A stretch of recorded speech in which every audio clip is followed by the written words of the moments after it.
Hello there lovely people, it's Alex from Nintendo Life here, and today we're going to be taking a look at the top 5 most depressing moments in Majora's Mask 3D. Now this does come with a spoiler warning, but I've done my best to try and avoid things about the main story. No waffling this time, let's get straight into it.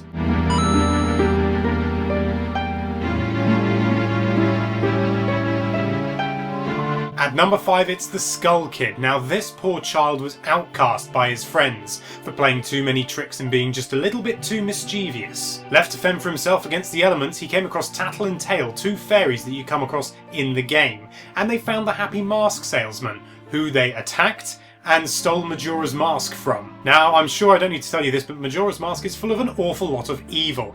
Yes, indeed, and when he puts it on, he becomes consumed by malice and starts to try and destroy Termina by crashing the moon down onto it. The sad thing is he's not in control of any of his actions, and everything that he does is purely the mask using him as a puppet, and so this poor child has just been forced to do these horrible things against his will. It's truly a sad, sad part of the game, and in a way makes the Skull Kid one of my favourite villains of all time, because he's not really, in a way.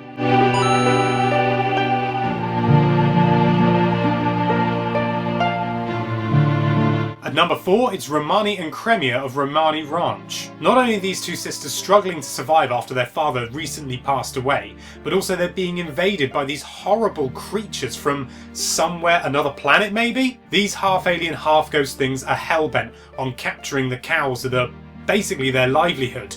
And not only that, but if you fail to fend them off, Romani herself is also captured. The next time you see her, she's basically a husk of what she was. There's nothing left of her. She seems completely unaware of her surroundings, and she's just a shell. Worse yet, if you happen to help them and then visit them on the night of the final day, you will see, well, I'm not going to spoil anything, but you should definitely check it out. It's heart-wrenching, it really is.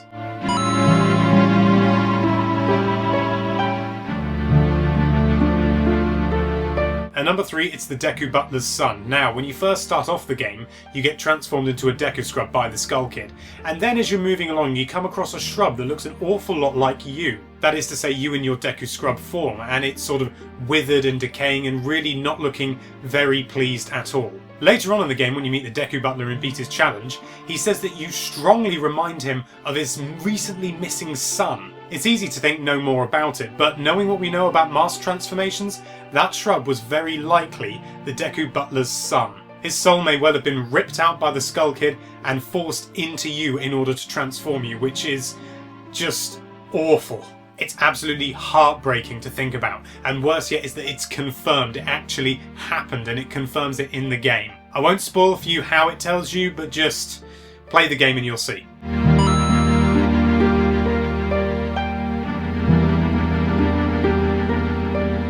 At number 2, it's the Postman. Now this chap is extremely dedicated to his job, as you can tell just by going around. You try and talk to him and he says he can't talk because he's on duty. If you happen to go into the post office on the night of the final day, you'll see him on the floor doubled over, desperate to evacuate. His dedication to his schedule, however, means that he cannot bring himself to leave, as he says it is the highest priority. Obviously the schedule does not tell him to evacuate, and so he can't bring himself to do it. Instead he just stays there, a slave to his own sense of duty, waiting for the world to end. Worse still, if you look on the bed you'll notice that he's sent a letter to himself begging himself to evacuate, even if it goes against the schedule. Every time I see this, it gives me a genuine lump in my throat. But you can save him, luckily, but I'm not going to tell you how. You'll have to work it out for yourself.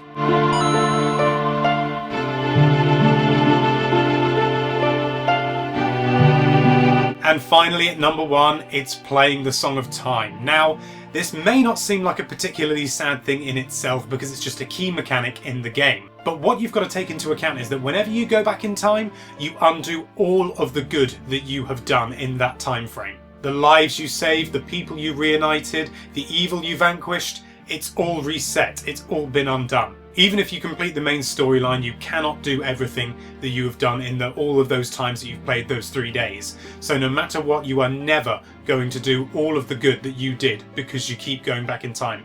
You just simply do not have enough time. At the end of the day, there's only so much good you can do. You can't save everyone.